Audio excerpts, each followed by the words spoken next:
प्यारे बच्चों, आप सभी का JCRT डिजी स्कूल में स्वागत है।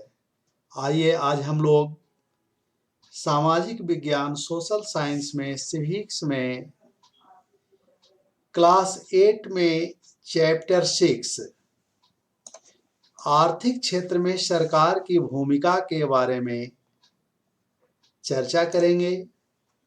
इसमें पहले के वीडियो में महत्वपूर्ण बातों को देख चुके हैं, पढ़ चुके हैं।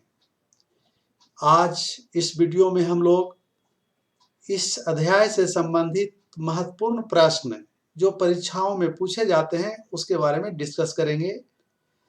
यहाँ हम लोग एक चौकोर बॉक्स देख रहे हैं। यह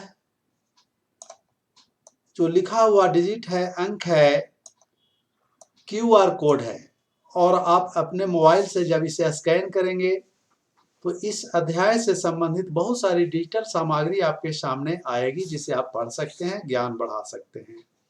तो आइए इस चैप्टर से संबंधित महत्वपूर्ण प्रश्नों को देखते हैं।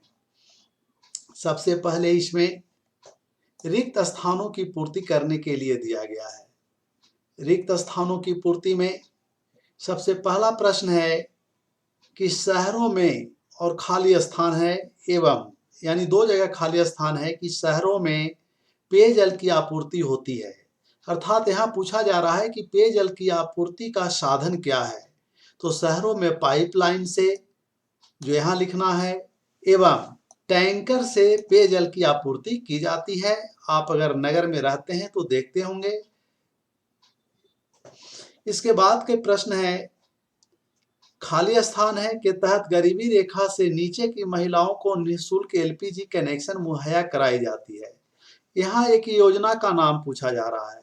कई प्रकार की योजनाएं सरकार द्वारा चलाई जा रही है, जिसमें से एक योजना का नाम है प्रधानमंत्री उज्ज्वला योजना।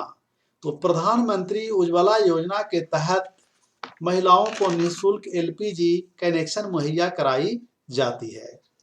इसके बाद है जन सुविधाओं को उपलब्धता की जिम्मेदारी, यानी जन सुविधाएं जो है वो कौन उपलब्ध कराती है नागरिकों को, जनता को।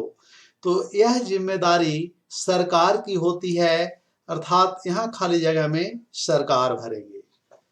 फिर है बहुउद्देशीय परियोजना के से एक साथ कई के बाद खाली जगह को भरना है। तो बहुउद्देशीय नदी घाटी परियोजनाएं जो एक साथ, नाम से ही स्पष्ट है, बहुउद्देश्य, जिसके अनेक उद्देश्य होते हैं, उन परियोजनाओं से एक साथ कई लाभ मिलते हैं। अर्थात यहाँ अनेक या कई लिखना है, अनेक लाभ मिलते हैं।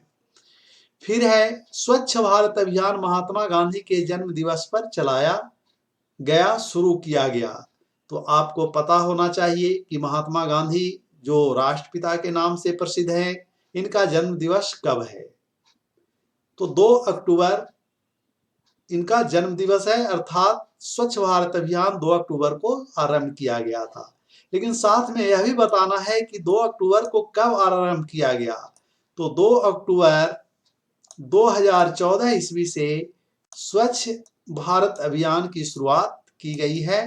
तो यहाँ उत्तर होगा 2 अक्टूबर 2014 ईस्वी। अब आइए रिक्त स्थानों की पूर्ति के बाद यहाँ देख रहे हैं कि निम्न प्रश्नों के उत्तर दीजिए, यानी लिखने वाले प्रश्न है, इसे लिखना होगा। जिसमें सबसे पहले है बहुउद्देशीय परियोजना से क्या लाभ है। तो बहुउद्देशीय परियोजना से अनेक प्रकार के लाभ होते हैं, जैसे विद्युत का उत्पादन किया जाता है, सिंचाई की सुविधा मिलती है, बाढ़ की रोकथाम होती है, पेयजल की आपूर्ति होती है, पशुपालन के लिए जल उपलब्ध होता है, मत्स्य पालन किया जाता है। अर्थात बहुउद्देशीय परियोजनाओं के अनेक लाभ हैं, उन लाभों को लिखना है आपको। इसके बाद है कि भारत के कुछ महत्वपूर्ण बहुउद्देशीय परियोजनाओं के नाम लिखिए। तो भारत में अनेक नदियों पर बहुउद्देशीय नदी घाटी परियोजना बनाई गई है। इनमें सबसे महत्वपूर्ण परियोजना में से एक जो आपके राज्य में है, उसका नाम है दामोदर नदी घाटी निगम परियोजना, DVC, दामोदर वैली कारपोरेशन। यह दामोदर एवं उसकी सहायक नदी पर निर्मित है। इसी तरह से भाखड़ा नांगल परियोजना जो पंजाब क्षेत्र में स्थित है। हीराकुंड परियोजना ओडिशा में, कोसी नदी परियोजना बिहार में। इस तरह से अनेक परियोजनाएं हैं। उन परियोजनाओं का नाम लिखना है, जिसमें कम से कम आप 5 से 10 परियोजनाओं की सूची बना सकते हैं कि परियोजना का क्या नाम है। वहां हम 3 कॉलम बनाएंगे। एक कॉलम में लिखेंगे परियोजना का नाम, दूसरे में लिखेंगे किस राज्य में है, और तीसरे कॉलम में लिख सकते हैं कि यह किस नदी पर स्थित है। तो इस तरह से एक आप सूची बना सकते हैं। इसके बाद है जन सुविधाएं क्या होती है। तो आम जनता के लिए जैसे स्वास्थ्य की सुविधा, सड़क परिवहन की सुविधा, विद्यालय यानी शिक्षा की सुविधा, पेयजल की सुविधा, तो कई प्रकार की सुविधाएं जो मानव के लिए आवश्यक है, आधारभूत है, जीवन जीने के लिए जरूरी है, वैसी सुविधाओं को ही जन सुविधाएं कहते हैं। और इन जन सुविधाओं को देने का काम, जनता को उपलब्ध कराने का काम सरकार द्वारा की जाती है। इसके बाद है शुद्ध पेयजल हमारे लिए क्यों आवश्यक है। शुद्ध पेयजल हमारे लिए अति आवश्यक है, क्योंकि उसमें बहुत सारे पोषक तत्व होते हैं जो शरीर के लिए जरूरी है। और उसके बाद अशुद्ध पेयजल से कई प्रकार की बीमारियां होती है। अतः शुद्ध पेयजल से बीमारियों से हमारे शरीर की रक्षा होती है। तो पोषक तत्व मिलते हैं और बीमारियों से भी रक्षा होती है, इसलिए शुद्ध पेयजल जरूरी है। केंद्र सरकार के आय के विभिन्न स्रोत को लिखिए। अब हम लोग ये देख रहे थे कि सरकार द्वारा बहुत सारी जन सुविधाएं उपलब्ध कराई जाती है। तो इन जन सुविधाओं को उपलब्ध कराने के लिए, चाहे वह स्वास्थ्य का क्षेत्र हो, चिकित्सा, शिक्षा का क्षेत्र हो, परिवहन हो, विद्युत उत्पादन हो, जो आम लोगों को उपलब्ध कराई जाती है, इसके लिए पैसे की जरूरत होती है, सरकार को खर्च करना पड़ता है। तो खर्च सरकार तभी कर सकती है जब उसे आय हो। तो यहाँ पूछा जा रहा है कि आय के प्रमुख स्रोत क्या क्या हैं। तो यहाँ आय के कई स्रोत हैं, जिसमें सबसे महत्वपूर्ण स्रोत कर है, टैक्स है। टैक्स भी कई प्रकार के होते हैं, जैसे व्यक्तिगत आय पर लिया गया कर आयकर के रूप में प्राप्त होता है सरकार को, इनकम टैक्स के रूप में। उसी तरह से वस्तुओं एवं सेवाओं के उत्पादन पर, बहुत सारी वस्तुओं का उत्पादन होता है, सेवा का उत्पादन होता है, उस पर GST, goods and service tax के रूप में सरकार लेती है। तो कई तरह के कर होते हैं जिनके नामों को यहाँ लिखना है और बताना है कि ये आय के प्रमुख स्रोत हैं। अब यहाँ कुछ दिया गया है जिस पर डिस्कस करना है, चर्चा करना है। यह चर्चा आप अपने सहपाठियों के साथ कर सकते हैं, अपने क्लास के मित्रों के साथ कर सकते हैं, या विद्यालय में अपने शिक्षक के साथ कर सकते हैं। सरकार को जन सुविधाएं उपलब्ध कराने की जिम्मेवारी क्यों लेनी चाहिए, आलोचनात्मक विवेचना कीजिए। तो सरकार को भारत जैसे देश में जन सुविधाएं उपलब्ध कराने की जिम्मेवारी लेनी पड़ती है, क्योंकि भारत एक लोक कल्याणकारी राज्य है, वेलफेयर स्टेट है। संविधान में लोक कल्याणकारी राज्य घोषित किया गया है। संविधान के भाग 4, हमारा संविधान 22 भाग में बटा हुआ है, जिसके चौथे भाग में नीति निर्देशक तत्व है, जिसमें लोक कल्याणकारी राज्य की चर्चा की गई है। और लोक कल्याणकारी राज्य वह होता है जिसमें व्यक्ति को जीवन जीने की मूलभूत सुविधाएं सरकार द्वारा उपलब्ध कराई जाती है, जैसे आवास, भोजन, वस्त्र, चिकित्सा, शिक्षा, पेयजल आदि की सुविधाएं उपलब्ध कराने की जिम्मेदारी सरकार को लेनी पड़ती है। इसके बाद है, क्या सामाजिक सुरक्षा की योजना जरूरी है, अगर हाँ तो क्यों। समाज में बहुत तरह के लोग रहते हैं और भारत एक लोकतांत्रिक देश है। सरकार को जनता के प्रति जवाबदेह होना है, जवाबदेही तय है यहाँ। अर्थात सरकार कोई भी काम करती है तो वह जनता को ध्यान में, उसके हितों को ध्यान में रखकर करती है। हमारे समाज में वृद्ध लोग हैं जो उत्पादन के कार्य में नहीं लग सकते हैं, उनकी सुरक्षा जरूरी है। बेरोजगारी है, बेरोजगारों की सुरक्षा जरूरी है। महिलाओं को अशिक्षित लोगों को सुरक्षित रखना जरूरी है और इन लोगों को सुरक्षित रखने के लिए बहुत तरह की सामाजिक सुरक्षा की योजनाओं को चलाने की जरूरत पड़ती है, जैसे वृद्धावस्था पेंशन योजना, विधवा पेंशन योजना या गरीब लोगों को शिक्षा के लिए विभिन्न प्रकार की योजनाएं, स्वास्थ्य संबंधी योजनाएं आदि। तो इस तरह से इस प्रश्न के उत्तर को आपको लिखना होगा। फिर है पानी, सड़क, सफाई और बिजली जैसी जन सुविधाएं उपलब्ध कराने में सरकार की भूमिका का वर्णन कीजिए। तो सरकार, चूंकि पानी जरूरी चीज है जीवन के लिए, सड़क यातायात का साधन है और उसके कारण ही अर्थव्यवस्था का विकास होता है, सफाई स्वास्थ्य के लिए जरूरी है, बिजली ऊर्जा के बिना बहुत सारे काम को हम कर ही नहीं सकते हैं। तो ये बहुत ही महत्वपूर्ण जन सुविधाएं हैं और सरकार विभिन्न माध्यमों से इन सुविधाओं को उपलब्ध कराती है। जैसे अगर नगरीय क्षेत्र है तो पाइपलाइन के द्वारा, टैंकर के द्वारा जल उपलब्ध कराती है जनता को। अगर ग्रामीण क्षेत्र है तो ग्रामीण पेयजल योजना चलाती है, सभी लोगों को पेयजल देती है, सड़क की सुविधा देती है, गांव-गांव को सड़कों से जोड़ी जा रही है।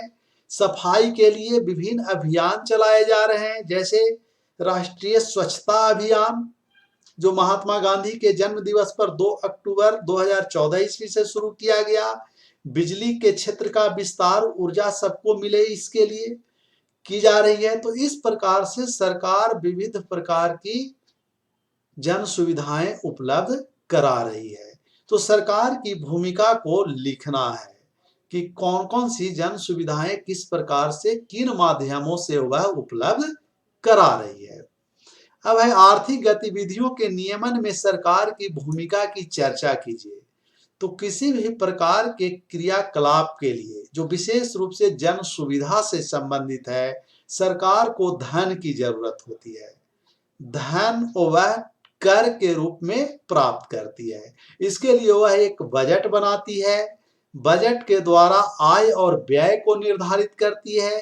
किन किन क्षेत्रों से आय होगा यह निर्धारित होता है और किनके पास कितना धन है या आमदनी हो रहा है उसके हिसाब से कर आदि को लागू करती है। इस तरह से सरकार आर्थिक गतिविधियों का नियमन करती है, कर के माध्यम से या अन्य प्रकार के कानूनों के माध्यम से, जिसके बारे में आपको बताना है। इसके बाद है एक प्रोजेक्ट वर्क, आइए करके सीखे परियोजना वर्क।